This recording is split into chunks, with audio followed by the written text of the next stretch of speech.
please subscribe and don't forget to press the bell icon to get notified whenever we upload a new video.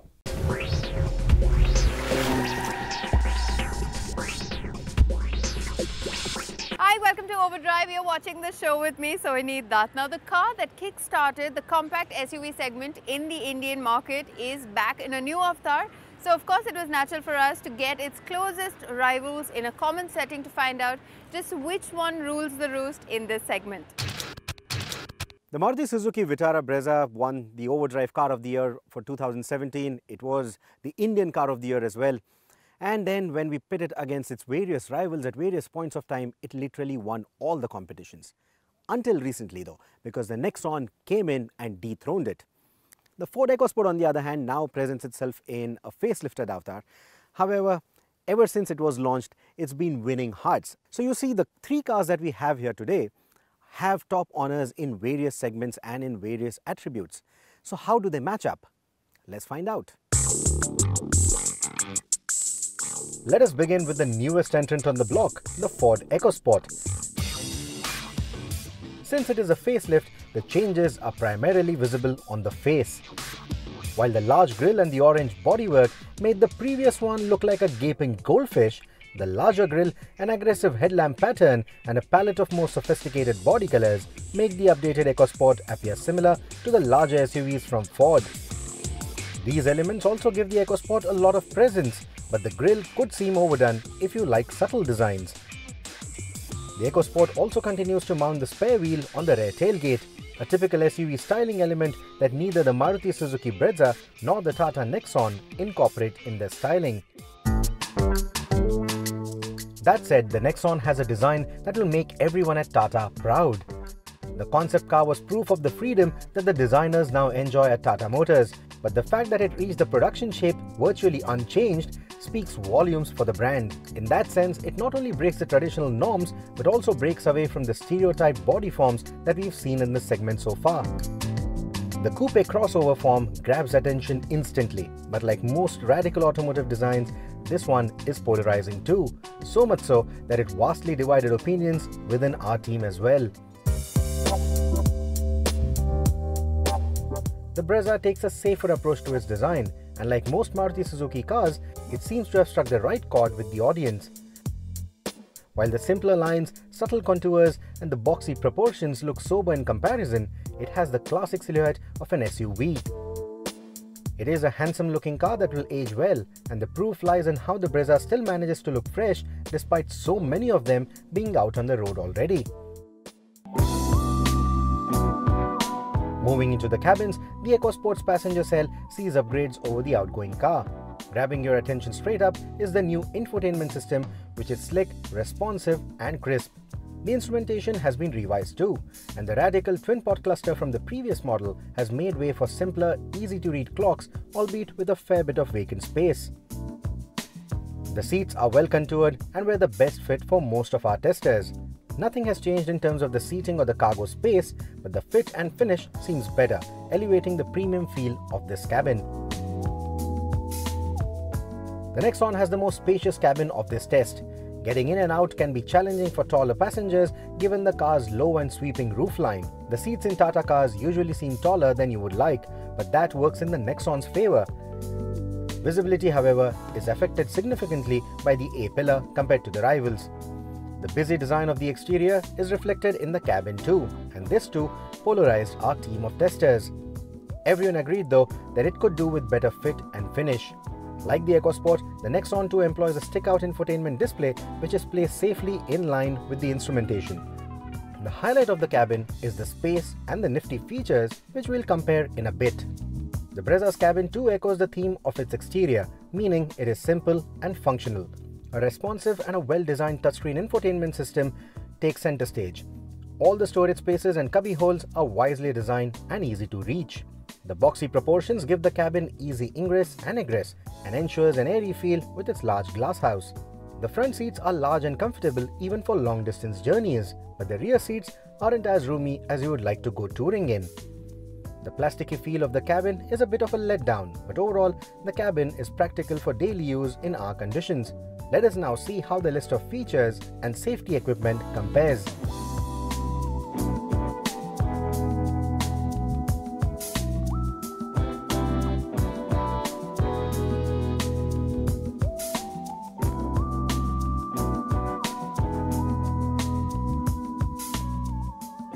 The EcoSport clearly offers better safety features than the Nexon and the Brezza, and that comes at a price. Tests conducted by the Euro and the Latin NCAP outfits on the outgoing EcoSport awarded it a 4-star rating for the model with 6 airbags.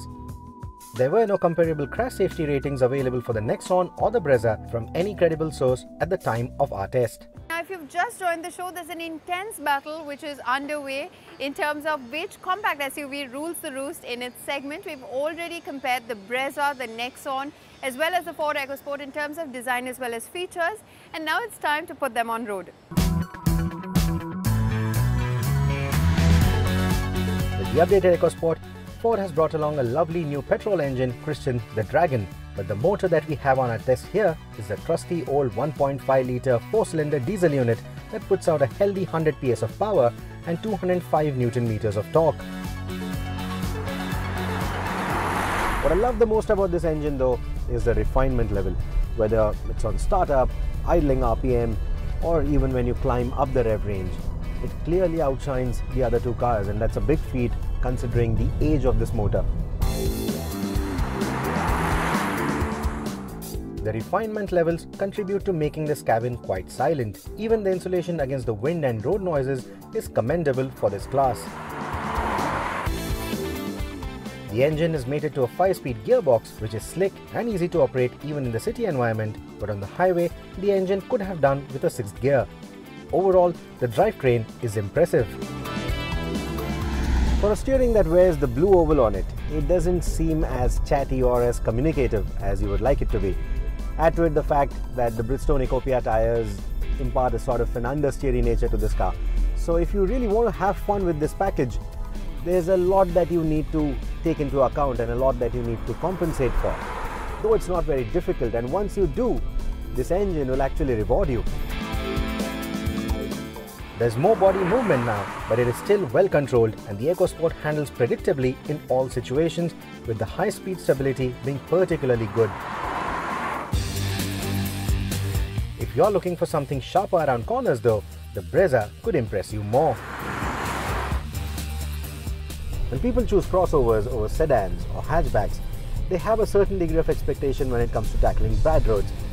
Compared to the EcoSport or the Nexon, the Brezza doesn't feel as cushy when going over broken surfaces. The suspension doesn't feel that it has the same amount of give as the EcoSport or the Nexon. But what that translates into is a ride that remains quite flat when you're tackling twisties, and that gives this car some very good handling manners, something that everyone who loves to drive will enjoy. So even if the engine doesn't really complement with on-tap power or torque, or it doesn't have the kind of punch that maybe the EcoSport gives or the kind of torque that the Nexon will give you, it's still quite an enjoyable package overall, purely because of the way it handles, purely because of the way it grips. It also has the most responsive steering of this test. Though the Brezza also manages to offer better brake pedal feel overall, it is not the best car in the braking test, which is surprising considering the fact that it is the lightest of the trio. The weight deficit helps it sprint faster to the ton even with its decade-old motor. The engine in the Vitara Brezza, the Fiat-sourced 1.3-litre DDIS motor, it's starting to show its age now. When you compare it to the newer cars in the competition, you know that the figures are in class leading. However, the performance, though not on par with the EcoSport or even the Nexon in terms of its figures, it still is quite adequate. This is in fact the most loved diesel engine in India. Out on the highway though, the drivetrain begs for a 6th gear, the presence of which could not only improve fuel economy but also significantly improve the NVH levels of the cabin. The lack in refinement makes the age of the drivetrain evident. Ignore that and the Brezza can be a fun car and a daily workhorse. Speaking of that, Tata is known to build workhorses, but the Nexon would like to be classified as anything but that. It is a stylish urban crossover, and its 1.5-litre diesel motor delivers the highest output of this trio. But underneath the chubby bodywork is a heavy chassis that makes the Nexon the heftiest car of this test, and that affects the fuel economy and outright acceleration. The Nexon may not be the quickest accelerating car of this test, but in terms of in-gear acceleration, it bounces right back, and that is thanks to its meaty torque curve. So in terms of driving in the city compared to the other cars, this will do a better job. The drivability is quite good. Even out on the highway, its overtaking capabilities are much better than the other two. The shift quality of the gearbox isn't as slick as the other two.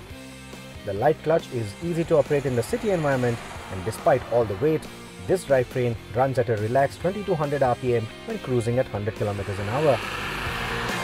The ride quality is a bit of a mixed bag, with a jittery feel at slow speeds that is ironed out as the speeds rise. Compared to the Brezza or even the EcoSport for that matter, the Nexon feels a little squishy, a little cushy, and the trade-off is there is a fair amount of body roll when you start pushing this car around bends. Not something that's very unknown. Tires have excellent grip in them, and that also translates into very good braking manners. In our previous test, the Nexon edged ahead of the Brezza given two of its strongest attributes, a desirable design and lower price points. With both the cars expected to raise prices for 2018, the verdict and the consumer choices could swing either way. The Ford EcoSport, on the other hand, is priced on par with the Nexon and the Brezza lower down the order, but becomes significantly pricier if you compare the range-topping variants. It trumps the other two with better refinement, fit and finish. But more importantly, it offers a better safety package for responsible consumers who are willing to stretch. And these attributes make it a clear winner of this test. On the show, where our Overdrive editor Shumi joins us as always. Hi Shumi, our first question this week comes in from Deepak Kumar Manji. He says he's confused between a petrol Swift as well as the Grand i10. He wants to know which car offers good after-sale service and will be reasonable enough to maintain. He also wants to know which one is good value for money and wants the real-world mileage of both of these cars. Okay, let me answer the difficult one first. The real-world mileage of a car is very, very hard to call because it completely depends on how you drive your car. Okay, if you drive badly, you'll get no mileage at all, and if you drive very, very well, you'll get mileage that other people will just not believe you are able to get. So the real-world mileage is not the issue. The answer to your question very simply is that both the cars you mentioned, the Swift and the i10, they have very, very similar aspects to each other in terms of engine performance, in terms of mileage, in terms of serviceability, service cost and all those things. So it's a very hard call to make. But because you've asked the question now, you made my job easy because the new Swift is still to come. So if you're going to choose between these two cars, just wait for the new Swift to come, because if you buy the Swift that is in the market right now, it will immediately depreciate in value when the new one comes. So there's just no point buying a car in that segment right now, given that the Swift is around the corner. Shumi, up next, Karthik writes in saying that he wants to buy his first motorcycle and thereby his first helmet. He wants to know what are the important aspects that he should focus on before zeroing down on a new helmet. Karthik, thank you for asking us this question. It's a question that a lot of people should be asking before they purchase their first helmets. The basic parameter on which you start buying a helmet is you decide on the budget and you find a ISI marked or other certified helmet. I say other certified because there are some very good ECE certified helmets, that's the European certification, that do come to India, are not ISI registered yet.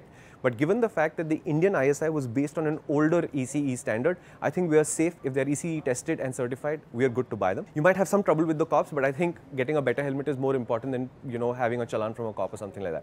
What you're looking for essentially is first fit and then comfort. In terms of fit, it needs to fit as tight as you can stand, so that when you have a crash, your head cannot move around inside the helmet, so the helmet can do its job to protect you. That's the core of how a helmet protects you. It destroys itself so that the forces your head feels are smaller. To do this, it needs to fit tightly and it needs to have a retention mechanism or the chin strap. The cheaper helmets, they have a ratchet style strap. You must adjust it to be tight. The more expensive helmets, you'll get a double D-ring, which is better because the double D-ring has to be adjusted tight. You don't have a choice about it. After that are small issues like venting, the quality of the interior material, the quality of the visor, etc., which are all related to what the budget for your helmet is. So the higher you go in the budget, the better your helmets get. Now, in terms of what you should buy, the Indian brands produce reasonably good helmets. That's Vega, Studs and all of the Steelbird, etc. They all also now have premium lines of helmets. So you get brands like Axor and stuff, which are made by these companies. Above that, you have helmets like the AJC series from performance racing. They started about 6,000 rupees. That's the kind of helmet I would recommend you actually buy. In the middle are brands like MT and LS2. I don't really know a lot about them, but they seem to be good and they're very popular. And above that, of course, are the premium brands like Arai and Shark and all of these helmets, which are of course great helmets. You haven't told me your budget, so I can't tell you where to go, but this is your spread. At the bottom, Vega. In the middle, I would say AJC, and at the top, something like an Arai or something. Well, Shumi, our final question is a very interesting one. Sanchit Gupta writes in saying that is it advisable for him to go in for a petrol or a diesel car, given that the government is all set to promote electric cars in the near future? Also, he would like to know, should he instead go in for a second-hand car? Sanjit, I think you're being way too cautious. I think it's still some time to go before electrics become so important and so common that we have to think about them as an alternative to petrol and diesel vehicles. So I would say just go ahead and buy whatever you feel like buying, because I think the situation where a reasonable number of electric cars will be out on the road is still 3-4 years away at least. The only alternative is if you don't drive a lot in the city and you find that your trips are within 20-25 kilometers, the Mahindra E2O or something like that might actually work out as a workable electric alternative. But outside of that, just go ahead and buy whatever you want.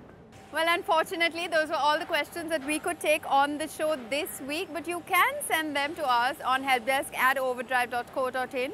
That is our email address. You can also send them to us via Facebook or Twitter, and we will get Shumi to answer them for you on the show.